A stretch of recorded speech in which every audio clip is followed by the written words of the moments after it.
The sun was setting over Firebase Sentinel when Sergeant Danny Fletcher spotted movement in the tree line. He raised his rifle and signaled to his squad. Every soldier on the base went quiet and took defensive positions. They had been on this planet for 8 months and nothing good ever came from the forest unannounced. What stepped out from between the trees made Danny's breath catch in his throat. It was massive, nearly 9 feet tall, covered in dark fur with streaks of silver running through it. The creature walked on 2 legs but moved with the grace of a predator. Its eyes glowed amber in the fading light. Danny recognized it immediately from the briefings. This was a Velkari, one of the most feared warrior species in the galaxy. Lieutenant Jake Morrison came running to the wall. He looked through his scope at the approaching figure and cursed under his breath. The Velkari was alone, which was strange. They usually traveled in packs. Even stranger, the creature was making no aggressive movements. It simply walked toward the gate and stopped about 50 yards away. Jake grabbed the communication device that had been provided by the colony for situations like this. The translation technology was supposed to work with most known languages. He pressed the button and spoke clearly. "Stop where you are. State your purpose." The Velkari tilted its head, then touched a similar device attached to a strap across its chest. When it spoke, the voice was deep and rumbling, but the translator made the words understandable. "I am Krathvar, Alpha of the Silver Ridge Pack. I come seeking help from the humans." The soldiers exchanged confused glances. Help? The Velkari were proud warriors. They never asked anyone for help. Jake decided to take a chance. "Come forward slowly. Keep your hands where we can see them." Krathvar approached the gate. Up close, he was even more impressive. Muscles rippled under his fur, and his claws looked like they could tear through metal. But his posture was not aggressive. If anything, he looked tired and worried. "What kind of help do you need?" Jake asked. Krathvar touched his communication device again. "I must go on a sacred hunt. It is tradition for my people. It will take many weeks, and I must cross dangerous territories. My mate was killed 5 months ago by rivals. I have 3 cubs, and I cannot take them with me. They are too young for such a journey. I have no pack here to leave them with." Danny couldn't believe what he was hearing. "You want us to watch your children?" "Cubs," Krathvar corrected. "Yes, I have watched your kind for weeks. You are organized. You protect each other. You are strong. I believe you will keep them safe." Jake shook his head. "This is crazy. We're soldiers, not babysitters. And they're aliens. We don't know how to take care of Velkari cubs." Krathvar's eyes met Jake's, and there was something very human in that gaze. It was the look of a desperate parent with no other options. They eat meat. They need exercise. They need protection. These things you can provide, please. I have no one else to ask." Jake told Krathvar to wait and gathered his squad for a quick meeting. Private Sophie Kane spoke first. "Sir, this could be a trap." Corporal Luis Martinez nodded. "Or it could be an opportunity. We've been trying to establish better relations with the Velkari for years. They've always refused. If we help this guy, it might change things." Specialist Kevin Brooks added, "Command has been pushing for more interaction with local species. This fits that mission." Jake thought for a long moment, then contacted headquarters. After 30 minutes of discussion with officers who were just as confused as he was, they gave permission to proceed. It was risky, but the potential benefits outweighed the dangers. Jake returned to the gate. "We'll do it. But we need to establish some rules." Krathvar nodded eagerly and gestured behind him. 3 smaller figures emerged from the forest. The cubs were about the size of large dogs covered in soft gray fur. They walked on 4 legs but could clearly stand upright when they wanted to. Their eyes were the same amber color as their father's, bright and intelligent. "This is Shen," Krathvar said, pointing to the largest cub. "This is Vara, and this is Keto." Each cub looked at the humans as their name was spoken. The gate opened and Krathvar led his cubs inside. The soldiers formed a loose circle around them, hands near their weapons but not threatening. The cubs stayed close to their father, nervous but curious. Krathvar knelt down and spoke to his cubs in their own language. The translator didn't catch all of it, but the meaning was clear. He was telling them to behave and listen to the humans. The cubs made soft chirping sounds in response. Then Krathvar did something that made every soldier tense. He stood, approached Jake, and tilted his head back, exposing his throat. It was a gesture of ultimate trust among his people, showing vulnerability to those you believed would not harm you. "I will return in 6 weeks," Krathvar said. I trust you with what is most precious to me." Before Jake could respond, Krathvar turned and walked back toward the gate. He didn't look back. Within moments he had disappeared into the forest, moving so quietly that it seemed impossible for something so large. The soldiers stood in silence, staring at the three alien cubs who now stared back at them. Shen took a cautious step forward and sniffed the air. Vara sat down and scratched behind her ear with a hind leg. Keto made a small whimpering sound. Sophie slowly knelt down and extended her hand. "Hey there, little guy." "Well, not so little, I guess." Keto approached carefully and sniffed her hand, then licked it with a rough tongue. The other cubs watched, and seeing their sibling was safe, they came forward too. Danny let out a long breath.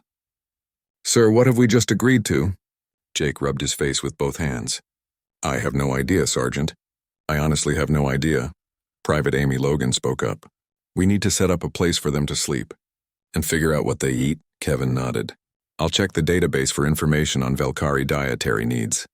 Luis looked at the cubs, who were now exploring the compound with growing confidence. "I think we're going to need more than a database." As the stars came out above Firebase Sentinel, the soldiers began the unexpected task of becoming caretakers for three alien cubs. None of them knew it yet, but this moment would change everything, not just for them, but for the future of two species learning to trust each other. The first 3 days were complete chaos. The cubs were not like human children at all. They were predators, even at their young age. They had sharp teeth, strong jaws, and reflexes that were frighteningly fast. They also had no concept of human rules or boundaries. On the first night, Shen tried to establish dominance by growling at Danny when the sergeant approached their sleeping area. Danny stood his ground and growled back, which surprised the cub enough that he backed down. But it was clear that the cubs saw the humans as another pack, and they were trying to figure out where everyone ranked. Sophie took charge of the feeding situation. The database said Velkari were carnivores and the cubs needed fresh meat. The soldiers started hunting the local wildlife, small creatures that looked like a cross between rabbits and lizards. The cubs ate eagerly, tearing into the meat with enthusiasm that made some of the soldiers queasy. But Sophie noticed something interesting. When she brought the food, the cubs waited. They looked at her, then at the meat, then back at her. They were waiting for permission. She realized they understood the concept of a pack hierarchy, where the leaders ate first or gave permission to eat. "Okay," she said firmly, and the cubs dove in.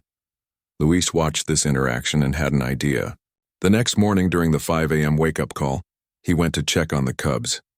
They were already awake, watching the soldiers stumble out of their bunks and get ready for morning formation. "Hey, you three want to come outside?" Luis asked. The cubs followed him into the courtyard where the squad was lining up for morning drills. Jake called them to attention, and the soldiers snapped into formation. The cubs sat nearby, their heads tilting as they watched. Luis started the morning exercises. Jumping jacks, push-ups, sit-ups, running in place. The cubs watched with intense focus. Vara stood up on her hind legs, trying to balance. She wobbled and fell over, landing with a small oof sound.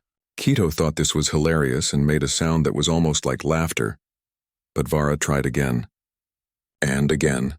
By the end of the exercise session, she could stand upright for almost 30 seconds. Sophie saw what was happening and joined Luis after the formation dismissed. "They're trying to copy us." "Yeah," Luis said, grinning. "I think we can work with this." Over the next week, the cubs became part of the morning routine. They woke with the soldiers, followed them outside, and watched the formations. Shen was the most determined. He practiced standing upright during every free moment. His legs were strong, built for pouncing on prey, and he learned to lock his knees and balance his weight. Kevin started using basic training techniques, the kind used for military working dogs. When a cub did something right, like standing in the correct spot or following a command, he gave them treats and praise. The cubs responded instantly. They were smart, much smarter than dogs. They learned quickly and remembered everything. By the second week, something amazing happened. When Jake called morning formation, the cubs lined up with the soldiers. They stood upright, wobbly but determined. Their small chests puffed out as they tried to mimic the soldiers' posture. "What do we do, sir?" Danny asked, trying not to laugh. Jake stared at the 3 cubs standing in his formation like fuzzy little recruits. "I guess we see how far this goes," he called out commands. "Attention, at ease. About face." The soldiers moved through the drill and the cubs tried to follow. They fell over during the about face, tangling their legs. But they got back up and tried again. The soldiers started to help. Amy showed Keto how to turn without falling. Luis worked with Vara on keeping her balance. Sophie helped Shen understand the timing of the movements. It became a group project with everyone invested in teaching the cubs. By the third week, the cubs could march. Not perfectly, but recognizably. They moved in step with the soldiers, their small legs pumping to keep up with the longer human strides. They held formation during inspection. They sat at attention during briefings, even though they couldn't understand most of what was being said. The change in the cubs was remarkable. They became disciplined. When Sophie said no, they stopped what they were doing. When Kevin gave a command, they obeyed, but it wasn't fear-based. They wanted to please the humans. They had accepted the squad as their pack, and they were learning pack behavior. The soldiers changed too. The firebase had been a lonely place far from Earth and civilization. The men and women stationed there had started to feel isolated and purposeless. But now they had a mission that felt meaningful. They were teaching, nurturing, protecting. They were building something new. Danny started telling the cub stories at night. He didn't know if they understood the words, but they liked his voice. They would curl up around him, their breathing slow and steady as he talked about Earth and home and the stars above. Luis taught them games, modified versions of fetch and hide and seek. The cubs loved these games, their natural hunting instincts mixing with playfulness, but they learned to be gentle. When Vara accidentally scratched Amy during a game, Sophie firmly said no and Vara's ears drooped. She gently licked Amy's hand in apology. Kevin built them toys from spare parts, simple things like balls that rolled and made noise or puzzles where they had to figure out how to open a container to get treats inside. The cubs' problem-solving skills were impressive. Shen could open complex latches within minutes of seeing them for the first time. One evening, Jake sat on the wall watching the sunset. The cubs were playing in the courtyard with a group of off-duty soldiers. Shen was trying to tackle Luis, who let himself be knocked over with exaggerated drama. Vara and Keto were playing tug-of-war with a rope. Everyone was laughing. Sophie climbed up to sit beside Jake. "Sir, can I ask you something?" "Go ahead. What happens when their father comes back?" Jake had been thinking about that too. "I don't know. Maybe he takes them home and that's the end of it. Or maybe," Sophie said quietly, "this is just the beginning of something bigger." They sat in comfortable silence, watching their squad play with 3 alien cubs who had learned to march in formation, who responded to commands, who had become part of their family in ways none of them had expected. Down in the courtyard, Sheen broke away from the game and stood at attention, perfectly still. Luis, thinking the cub was playing a new game, stood at attention too. Within seconds, all 3 cubs and all the soldiers were standing in formation, for no reason except that it felt right. It felt like unity. It felt like pack. And somewhere deep in the forest, if they had known to look, they might have seen amber eyes watching from the shadows. But Krathvar was not quite ready to return. He wanted to see more of what his cubs would become. The alarms went off at 3 in the morning on the 23rd day. Danny rolled out of his bunk instantly, grabbing his rifle and body armor. Around him, the rest of the squad did the same with practiced efficiency. This was not a drill. The motion sensors had picked up something big moving through the forest. Jake was already in the command center when Danny arrived. The screens showed heat signatures, dozens of them, moving in coordinated patterns toward the firebase. These were not animals. This was a military formation. Scareth Warband, Kevin said, his voice tight. He had been monitoring communications and checking databases. At least 40 contacts heavily armed. "They're raiders, sir. They take prisoners and equipment." Jake's jaw clenched. "Send distress signal to headquarters. Get me a response time." Kevin worked the controls, then looked up with bad news written on his face. 3 days minimum, sir. The closest reinforcement unit is on the other side of the continent. 3 days. They had 12 soldiers. The math was not good. "Lock down the base," Jake ordered. "Everyone to defensive positions. We hold until help arrives." The soldiers moved quickly, taking positions along the walls and at key defensive points. The cubs, sensing the tension, stayed close to Sophie. They were making low growling sounds, their ears flat against their heads. They knew danger was coming. "Sophie, take the cubs to the command center," Jake said. "It's the most reinforced structure we have." "Yes, sir." Sophie led the three cubs away from the walls. They followed obediently, but Shen kept looking back at the soldiers, his amber eyes worried. The Scareth attacked just before dawn. They came from 3 directions simultaneously, using the darkness and forest cover to get close before opening fire. Their weapons sent bolts of energy that scorched the walls and forced the soldiers to take cover. Luis fired back, his shots precise and controlled. Next to him, Amy operated a mounted weapon, laying down suppressing fire. The Scareth were good fighters, but the humans had better defensive positions and superior coordination. The first assault lasted 20 minutes. The Scareth probed the defenses, testing for weak points. When they didn't find an easy entry, they pulled back into the forest. "Casualty report," Jake called out. "Minor injuries only, sir," Danny responded. "We held them off." But everyone knew this was just the beginning. The Scareth wouldn't give up that easily. They would be back with a better plan.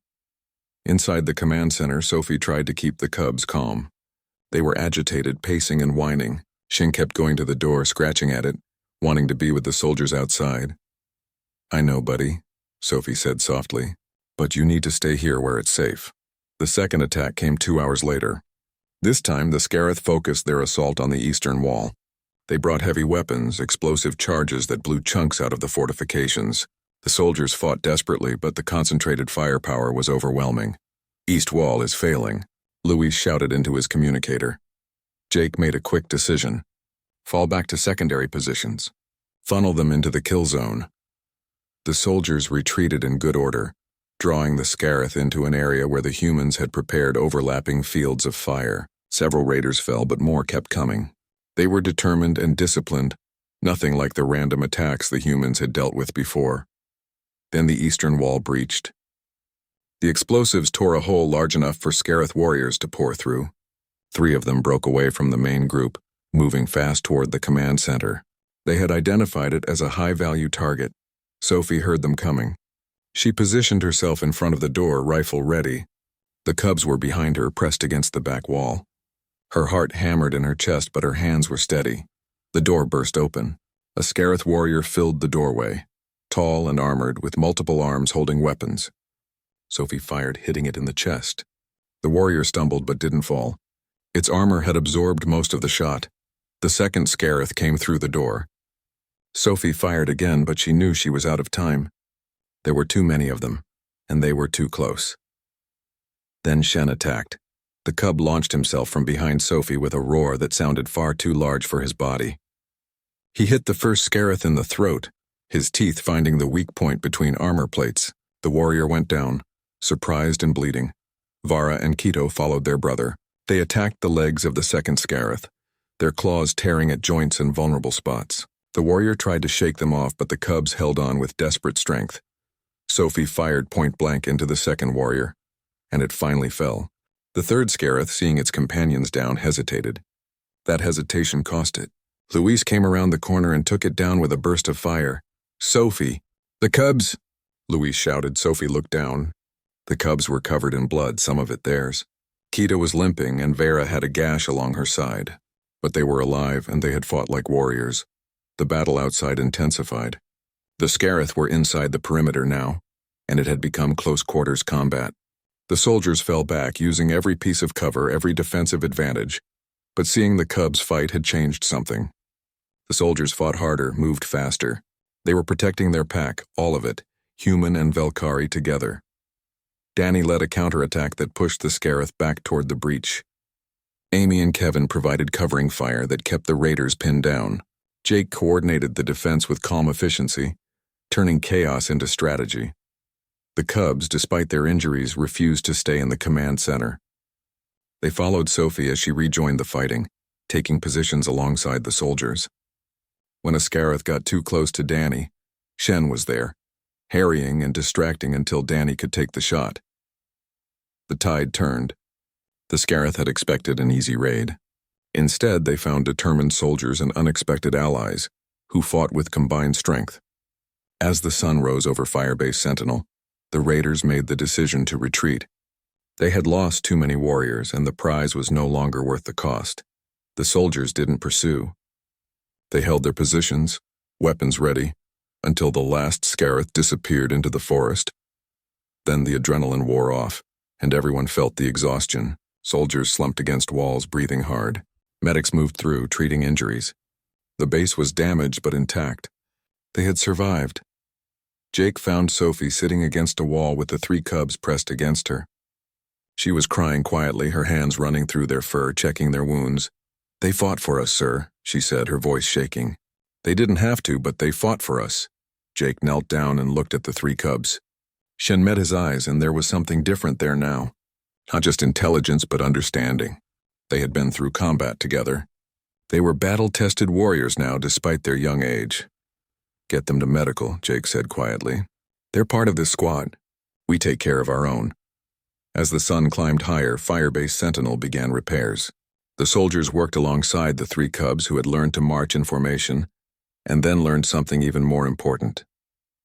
They had learned to stand and fight beside their pack, no matter the danger. Krathvar emerged from the forest on the 32nd day. Reinforcements from the main colony had arrived 3 days after the battle, bringing engineers and supplies to repair Firebase Sentinel. The place was busy with activity, humans moving with purpose to restore their outpost. But that was not what caught the Alpha's attention. In the main courtyard, a formation was taking place. Lieutenant Jake Morrison stood at the front calling commands. Behind him, 12 human soldiers stood in neat rows, and alongside them, integrated into the formation, stood 3 Velkari cubs. Krathvar stopped and watched, his amber eyes wide. Shen, Vara, and Keto stood upright on their hind legs, balanced and steady. They wore harnesses that looked like modified military gear, with small patches attached. When Jake called attention, the cubs snapped to the position as crisply as any of the human soldiers. When he called at ease, they moved in perfect synchronization. Jake began to lead the formation through a series of movements. Forward march, left face, right face, halt. The cubs moved with the soldiers, their steps matching, their posture disciplined. They had healed from their battle injuries, but they carried themselves differently now. They moved like warriors. One of the human engineers noticed Krathvar standing at the edge of the courtyard. "Sir, we have a visitor." Jake turned and saw the Alpha. For a moment, nobody moved. The soldiers tensed slightly, hands moving closer to weapons. The cubs saw their father and made happy chirping sounds, but they stayed in formation, waiting for permission to break ranks. "Dismissed," Jake said quietly. The formation broke, and the 3 cubs bounded toward Krathvar. They were bigger now, having grown noticeably in 5 weeks. They crashed into their father with enthusiasm, and the massive Velkari stumbled backward from the impact, making a sound that might have been laughter. Krathvar nuzzled each of his cubs, checking them over with the careful attention of a parent. He saw the scars from the battle, faint lines under their fur where wounds had healed. He smelled the humans on them, the scent of the pack they had integrated into. He felt how they stood, the confidence in their posture, the discipline in their movements. Jake approached slowly, stopping at a respectful distance. "Welcome back, Krathvar. Your cubs are healthy and safe." The Alpha looked up at the human officer. He touched his translator device. "I see they are more than safe. What have you done to them?" There was no anger in his voice, only wonder and confusion. Sophie stepped forward. "We trained them, sir, the same way we train ourselves. They wanted to learn, so we taught them." Krathvar circled his cubs slowly, examining them from every angle. Shen stood upright without wavering, his balance perfect. Vara and Keto copied their brother, showing off what they had learned. The Alpha stopped in front of Shen and spoke in their own language, a series of growls and chirps. Shen responded, and a conversation happened that the humans couldn't fully understand. Then Krathvar did something unexpected. He stood upright himself, mimicking his cub's posture. His balance was better, his body more suited to the position. He was, after all, a fully grown warrior. He looked at Jake and spoke through the translator again. "Show me." Jake blinked. "Show you what?" "Show me how you trained them. Show me what they have learned. I must understand this." Over the next hour, the squad demonstrated their training routine. They showed Krathvar the morning formations, the drill exercises, the commands and responses. They showed him how they taught discipline, how they rewarded correct behavior, how they built trust and cooperation. Krathvar watched everything with intense focus. He asked questions through the translator. "Why do you stand in lines? Why do you move together? Why do you follow these patterns?" Luis tried to explain. It's about unity. When we move together, we think together. When we trust the person next to us, we become stronger than individuals. It's not about controlling anyone. It's about being part of something bigger. The Alpha was silent for a long time. Then he asked to see what happened during the battle. Jake took him to the command center, where Kevin had saved footage from the security systems. They watched the Scarith attack, the defense, the breach. They watched the cubs fight alongside the soldiers. Krathvar saw his cubs protecting Sophie. He saw them coordinate with the human warriors, using tactics they had learned from training. He saw them stand their ground when they could have run and hidden. He saw them become part of the pack in the truest sense. When the footage ended, Krathvar sat down heavily. For several minutes he simply stared at the blank screen. The humans waited, unsure what was going through his mind. Finally he spoke. In Velkhari culture, cubs learn by watching their parents hunt. They learn to be fierce, independent, and strong. These are good things. But my cubs have learned something I never could have taught them. They learn to be fierce together, to be strong as part of a whole, to trust those who are different from them. He turned to Jake. I returned early. 5 days ago I saw the Scarith approaching and watched from the forest. I was ready to attack to defend my cubs, but I saw they did not need only me. They had a pack of humans and Velkhari fighting together. I have never seen such a thing in all my years, Danny spoke up. Your cubs are remarkable. They learned faster than any recruit I've ever trained. They're smart, brave, and loyal. You should be proud. I am proud, Krathvar said, but I am also humbled. You have given my cubs something precious. Not just protection, but purpose. Not just safety, but family. Sophie knelt down next to the cubs who had been quietly listening to the adults talk. They gave us something too. They reminded us why we're out here. Not just to fight, but to build bridges, to find common ground with those who seem different. Krathvar stood and approached Jake. Once again, he exposed his throat in the gesture of ultimate trust, but this time he also placed his hand on Jake's shoulder, a human gesture he had learned by watching. I have a request, the Alpha said. Allow me to leave my cubs with you longer. Let them complete this training. Let them become the first of a new kind of warrior, and in return I will stay. I will teach your soldiers what I know. Velkhari hunting techniques, tracking, survival, combat skills that my people have developed over generations. Jake looked around at his squad. They were nodding, smiling. They had all become attached to the cubs. The idea of sending them away felt wrong. We'd be honored, Jake said, both to continue training your cubs and to learn from you. Over the next weeks, Firebase Sentinel transformed. Krathvar proved to be an excellent teacher. He showed the soldiers how to move through forest without sound, how to track prey across any terrain, how to fight with claws and teeth when weapons failed. The humans in turn taught him about military tactics, formation fighting, and coordinated defense. The cubs continued their training, but now they had their father watching and participating. Krathvar learned the commands, the drills, the discipline of human military structure. He brought to it his own perspective, combining Velkhari instincts with human organization. Something new was being born at Firebase Sentinel. Not just cooperation between species, but genuine integration, a way of bringing together the best of both peoples, creating something neither could have achieved alone. And the cubs who had learned to march in formation became the symbol of this new possibility, living proof that differences could become strengths when combined with trust and respect.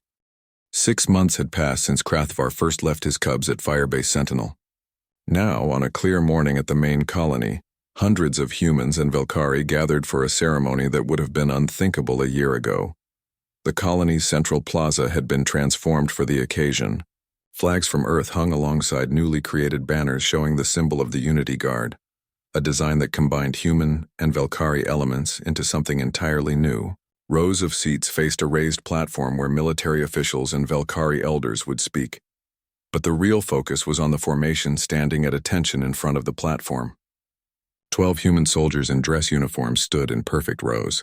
Integrated among them were 3 Velkhari, now nearly full-grown, wearing specially designed armor that bore insignia from both peoples. Shen stood next to Danny, his posture proud and steady. Vara stood beside Luis, her amber eyes scanning the crowd with alert awareness. Quito stood with Sophie, occasionally glancing at her as if to make sure she was still there. Behind them, in a position of honor, stood Krathvar, wearing a uniform that marked him as the first Velkari officer in Joint Command, General Patricia Hughes. The colony commander stepped up to the podium. She was a stern woman with gray hair and the bearing of someone who had spent 40 years in military service. When she spoke, her voice carried across the plaza without need for amplification.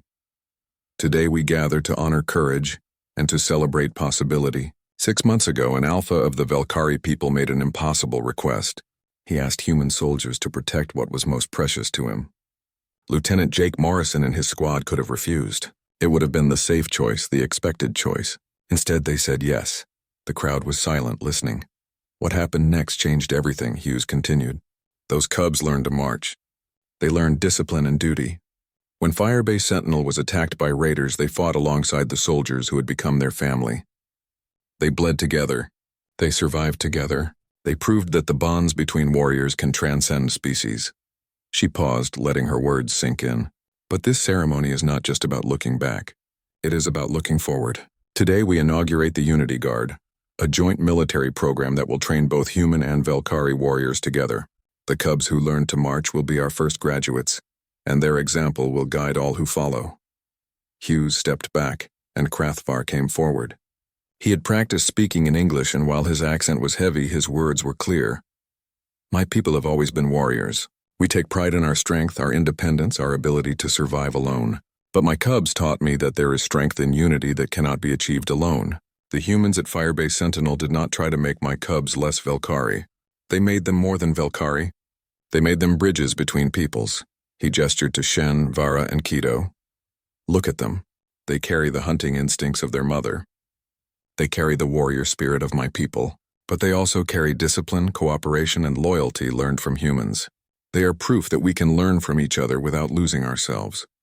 Several Velkari in the crowd made sounds of approval, a rumbling growl that signified agreement. Jake Morrison was called forward to speak next. He looked nervous, unused to addressing such a large crowd. But when he spoke, his voice was steady. I won't lie. When Krathvar first asked us to watch his cubs, I thought it was crazy. I was a soldier, not a parent. I didn't know anything about raising Velkari cubs. But my squad, they saw an opportunity. They saw a chance to build something new. Every person in that firebase contributed to what those cubs became. He turned to look at his squad, still standing at attention. Sophie Kane taught them gentleness and patience. Luis Martinez taught them that training could be fun. Kevin Brooks taught them that intelligence and strength go together. Danny Fletcher taught them loyalty. Amy Logan taught them courage. Every soldier there became a teacher, a protector, and a friend. Then Sophie was invited to speak. She walked to the podium, and the 3 cubs watched her with obvious affection. She took a deep breath. The first time I met Shen, Vara, and Keto, I was scared. They were alien, unpredictable, and powerful even as cubs. But I watched them learn. I watched them try so hard to understand us, to be part of our pack. They fell down during drills and got back up. They made mistakes and learned from them. They showed us what determination really looks like. Her voice caught with emotion. When the Scarith attacked, those cubs could have hidden. They could have stayed safe in the command center.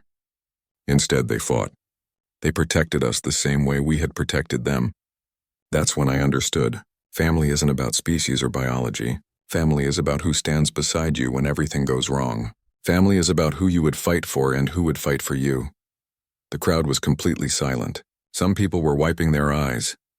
These cubs taught us that the future doesn't have to look like the past, Sophie continued. We don't have to fear differences. We can celebrate them. We can learn from them.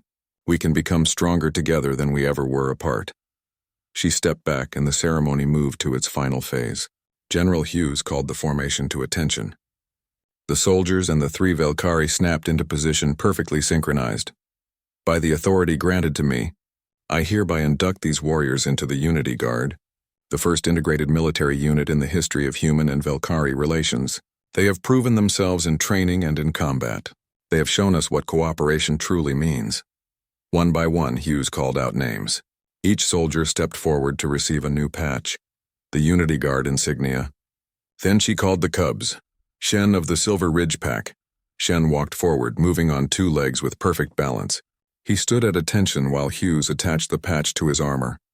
She also placed a medal around his neck, recognition for his actions during the battle. Vara of the Silver Ridge Pack. Vara followed. her movements graceful and controlled. She received her patch and medal with obvious pride. Keto of the Silver Ridge Pack. Keto bounded forward with enthusiasm, barely contained excitement in every movement. But when he stood before Hughes, he was perfectly still and proper, accepting his honors with dignity. The crowd erupted in applause. Humans and Velkari together, celebrating this moment of unity. But the ceremony wasn't quite over. Hughes had one more announcement. Firebase Sentinel will be redesignated as Unity Station, a training facility for the Unity Guard program. Warriors from both species will train there together. Krathvar has agreed to serve as Chief Training Officer, working alongside Lieutenant Morrison, who has been promoted to Captain for his exceptional service. More applause. Jake looked surprised but pleased. Krathvar placed a hand on his shoulder, the gesture now familiar between them. As the formal ceremony ended, the crowd dispersed to a reception area. But Danny noticed something happening at the edge of the plaza. A group of young Velkari, adolescents not yet fully grown, were approaching the formation. They looked at Shen, Vara, and Keto with obvious curiosity. One of them spoke in their own language. Krathvar translated. They want to know if they can train too. They want to learn what your cubs have learned. Jake smiled. Tell them they're welcome. Anyone who wants to learn is welcome. Over the next hours, as the celebration continued, plans were made. More Velkari families expressed interest in the Unity Guard program. Human Command approved expansion of the training facility. What had started as one desperate father asking soldiers to watch his cubs had become a movement. As the sun set, Sophie sat on a wall overlooking the plaza. The 3 cubs sat with her, now large enough that they came up to her shoulder when standing. They watched the mixed crowd of humans and Velkari talking, laughing and beginning to build friendships. You know what you 3 started, right? Sophie said quietly. Shen made a soft rumbling sound that might have been agreement. Vara leaned against Sophie's shoulder. Keto was watching a group of young Velkari practicing standing upright, trying to copy what they had seen in the ceremony. Danny climbed up to sit on Sophie's other side. Command is talking about expanding the program to other colonies. They want Unity Guard units on every major human world. That's good, Sophie said. This needs to spread. People need to see that it works. It works because of them, Danny said, gesturing to the cubs. They were brave enough to trust us when they had no reason to. They learned our ways without giving up their own nature. They showed everyone that it's possible. Far below, Jake and Krathvar stood together watching the celebration. They were planning the future of Unity Station, discussing training methods and curriculum. They were speaking as equals, as partners, as friends. The cubs who had learned to march in formation had become something more than anyone imagined. They were teachers now, examples, symbols of what could be achieved when different peoples chose cooperation over conflict. And in fire bases and colonies across human space, other soldiers watched recordings of the ceremony and wondered, if it worked with the Velkari, what about the other species they had encountered? What about the ones they hadn't met yet? How many bridges could be built if people were brave enough to try? The future was uncertain, but for the first time in a long time it felt full of possibility. Because 3 Velkari cubs had learned to Mai,